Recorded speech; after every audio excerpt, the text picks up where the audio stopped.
Every day, we see the darker side of the world around us. We witness how people can hurt others in ways that are hard to understand. It's a sad part of life, but it's something we can't ignore. As someone who dives into the world of crime, I'm here to share the most shocking stories and try to understand what drives people to do such things.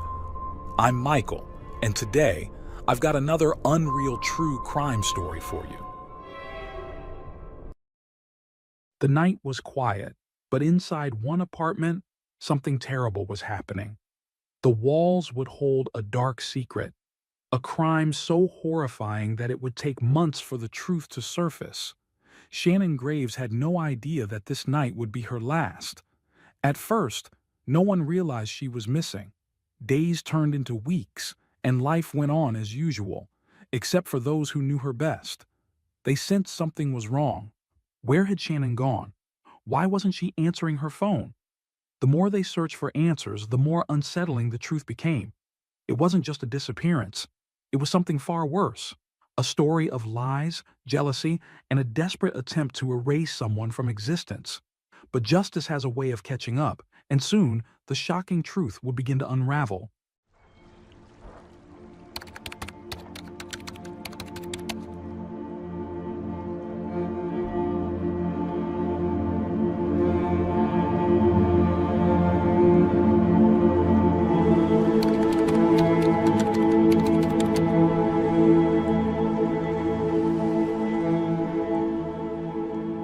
Shannon Graves was born on November 4th, 1988, in Ohio, USA.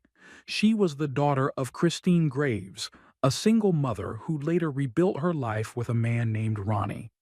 From that point on, Ronnie took on the role of Shannon's father, treating her as if she were his own biological child. Shannon, in turn, made it easy for him. Anyone who knew her could see that she had a kind soul and a heart full of love. In 2016, Shannon earned her cosmetology license, a milestone she was thrilled about. To her, it wasn't just a career opportunity, it also symbolized a fresh start after a challenging youth. Her friends affectionately called her Star, and she stood out for her free spirit, honesty, and selflessness. However, her compassionate nature often led her to make unfortunate choices, particularly when it came to relationships and substance use, issues that worsened after the passing of her mother. Some of her closest friends noted that she had a tendency to fall for the wrong men, whether it was due to bad luck or an irresistible attraction to rebellious types. Despite these struggles, Shannon was determined to take charge of her life. With her hard-earned professional achievement, she felt ready to leave the past behind and focus on a brighter future. Those who knew her well, including Ronnie and her friends, could attest to her resilience and strength. Unfortunately, her instincts betrayed her when she became involved with Arturo Novoa.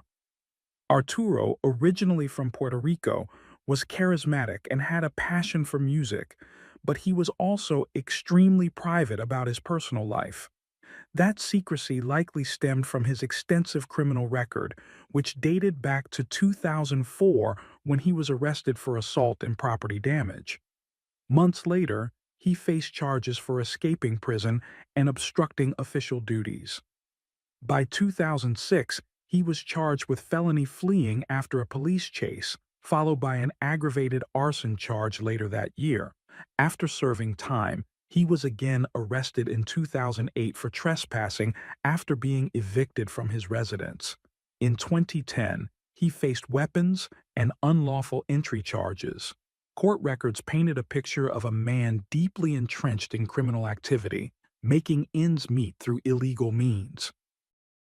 When Shannon and Arturo started dating in the summer of 2016, things seemed to go well. She eventually introduced him to her loved ones, and she spent more and more time at his place.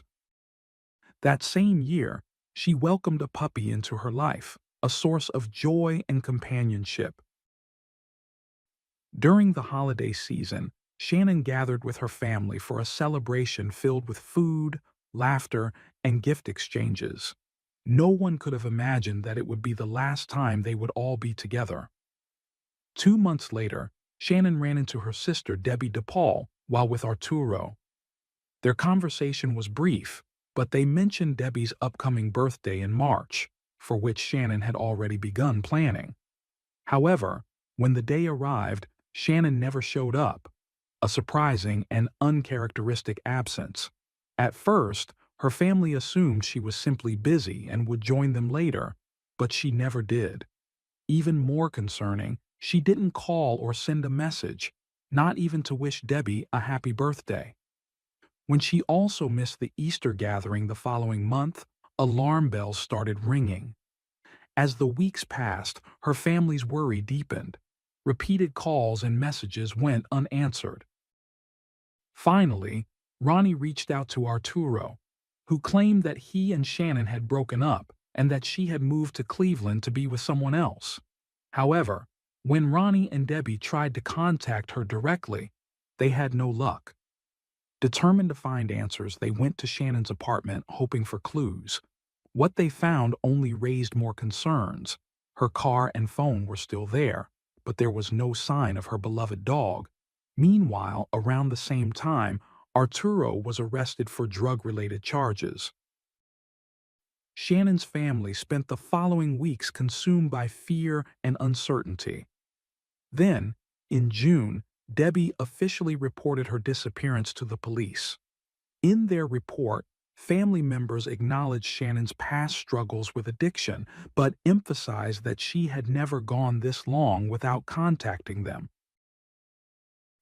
Authorities urged anyone with information to come forward while they conducted their own investigation, searching through hospitals and jails, but there was no trace of Shannon anywhere. Tracking Shannon's whereabouts proved to be an incredibly difficult task for investigators, given that she had been missing for months. Still, they filed a request for her phone records while simultaneously delving into her personal life. Shannon's family mentioned that she often spent extended periods with her boyfriend before disappearing, prompting the police to speak with Arturo. However, he repeated the same story he had told Ronnie, adding another layer of complexity to the case. Without a concrete timeline for her disappearance, there was no way to verify Arturo's alibi. Moreover, there was no trace of the supposed new boyfriend Shannon had allegedly moved in with. As suspicions grew, detectives learned about an ex-boyfriend named John. Intrigued by the possibility of a lead, they decided to investigate him further. Besides running his own business, John had a criminal history tied to drug trafficking. In fact, his incarceration had been the catalyst for his breakup with Shannon, as her friends recalled the profound distress and disappointment she experienced upon learning of his conviction. To complicate matters, John had been released from prison shortly before Shannon was believed to have gone missing. When police located and interviewed him, he stated that he hadn't seen her since February, when she had mentioned rekindling her relationship with Arturo. His statement implied that things between Shannon and Arturo weren't as ideal as they seemed. Nevertheless, John admitted that he still had feelings for her at the time of that conversation. With two potential suspects but no solid evidence, the police needed a breakthrough. When Shannon's phone records finally arrived, investigators hoped they would provide a clear direction. However, they yielded little information, other than confirming that she had gone to work as usual in late February before her phone was abruptly turned off. The number had since been reassigned to someone else. Around the same time, all activity on her credit cards also ceased. The case remained at a frustrating dead end. Little did the investigators know, answers were coming, though in the most horrifying way imaginable. On July 30th, a man from the city of Youngstown called 911 to report a gruesome discovery. Over the phone, he revealed that human remains had been found inside black garbage bags, and, most disturbingly, the head was missing. Emergency responders immediately notified the police, who arrived at the home of the caller, a man named Kenny, and his wife, Jill. While forensic experts examined the remains, the couple was taken in for questioning. According to their accounts, the freezer containing the body parts belonged to a friend who had recently lost electricity in his home. A week earlier, he had asked them to store it in their basement, claiming it was filled with meat he didn't want to spoil. On July 29th, Jill decided to prepare spaghetti and meatballs for dinner. Assuming she could borrow some meat and replace it later, she went to the freezer, only to find it locked. She thought little of it. After all, their friend had always been a bit eccentric. Undeterred, she grabbed a screwdriver, removed the screws, and easily pried open the lock. But instead of the expected variety of frozen meat, she was met with piles of black garbage bags in a bucket, all exuding a putrid stench. A terrible feeling washed over her. She slammed the freezer shut and called her husband. When Kenny arrived, they cautiously opened one of the bags, making a shocking discovery: a severed human foot. Given that Kenny and Jill were questioned separately and their stories aligned perfectly, they were quickly cleared of suspicion. Instead, investigators turned their focus to the man who had left the freezer in their home. His name was Anthony Gonzalez. Kenny recounted meeting Anthony 4 years earlier through a mutual friend. They bonded over a shared interest in music.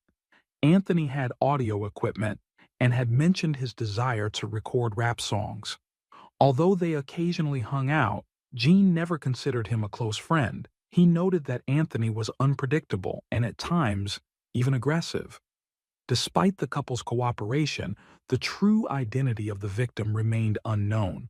That changed when forensic experts examining the remains found a crucial clue: a scorpion tattoo on one of the feet. It matched the tattoo Shannon had on her foot, a reference to her zodiac sign.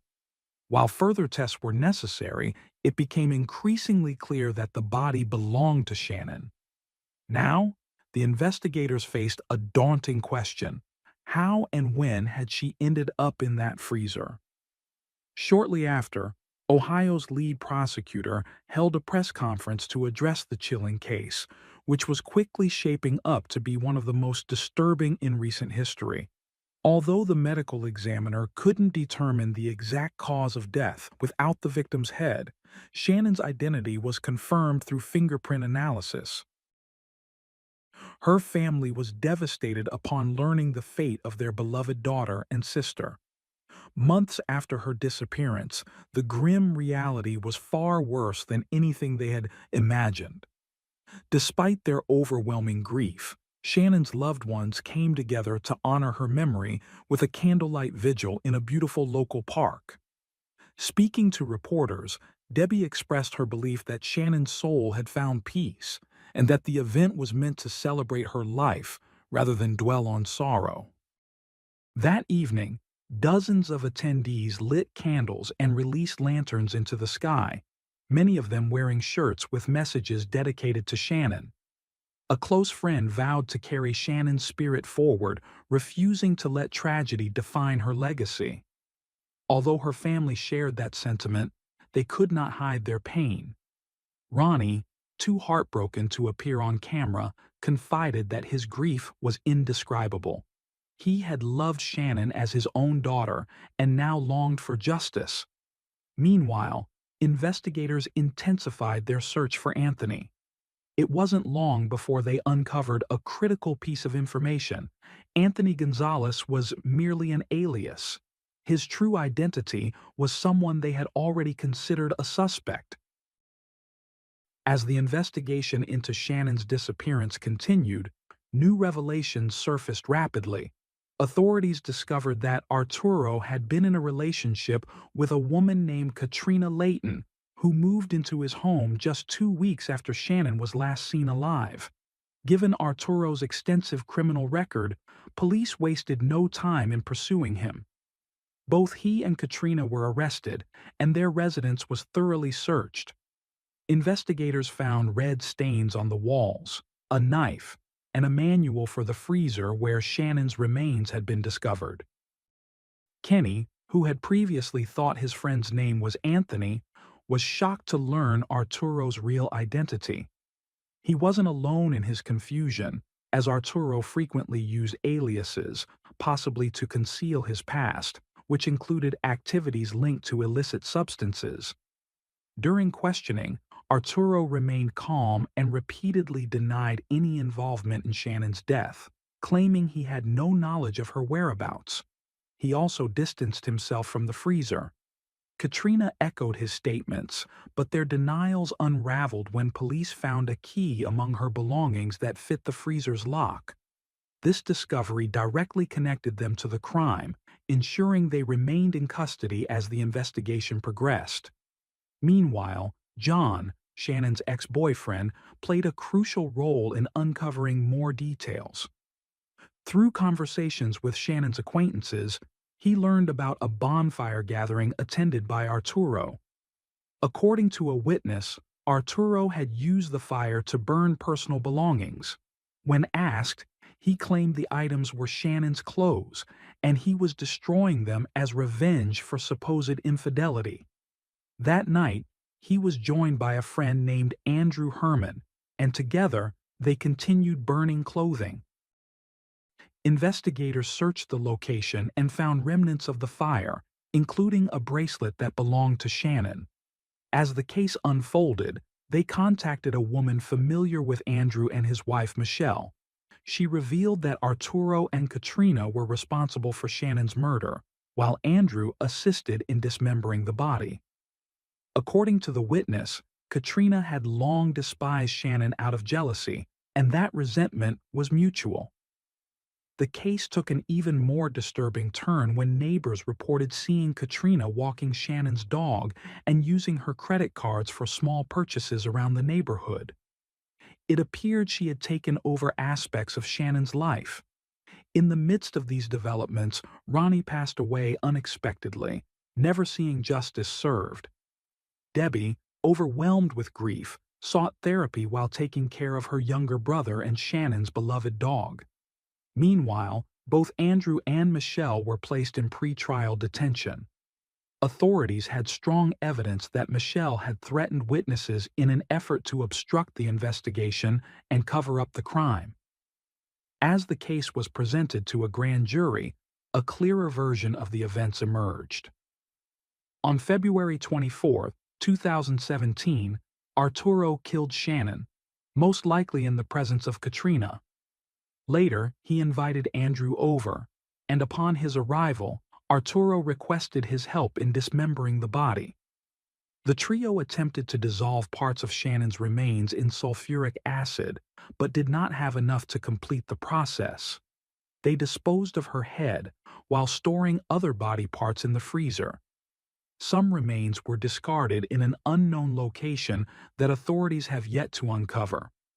According to the lead prosecutor, Arturo was nothing more than a petty drug dealer driven by jealousy over Shannon's financial stability, while Katrina wanted her gone to claim Arturo for herself. Facing the possibility of the death penalty, the four defendants eventually accepted plea deals. Arturo Novoa was sentenced to life in prison for Shannon's murder. Katrina Layton received an 18-year sentence. Andrew Herman was sentenced to 12 years, and Michelle was given 2.5 years, followed by a 6-month substance abuse program. Arturo later attempted to appeal his sentence, but the original ruling was upheld. Determined to keep Shannon's memory alive, Debbie created a social media page dedicated to her sister, regularly posting photos of her beloved dog. She often visits Shannon's grave, where she has developed a meaningful ritual. After trimming the grass, she spray paints a large pink heart beside the headstone, Shannon's favorite color. In a local interview conducted a few years later, Debbie recalled the moment she received the heartbreaking call about the partial discovery of Shannon's remains. However, it wasn't until the global health crisis, when she lost her job and found herself isolated at home, that the full weight of the tragedy truly hit her. With no distractions, she was forced to process the immense loss. Despite the pain, she eventually found solace in allowing herself to grieve. Today, The investigators who helped bring Arturo to justice continue searching for the missing portions of Shannon's remains. Debbie remains hopeful that they will one day be found, while keeping her sister's memory alive through her dedicated online tribute.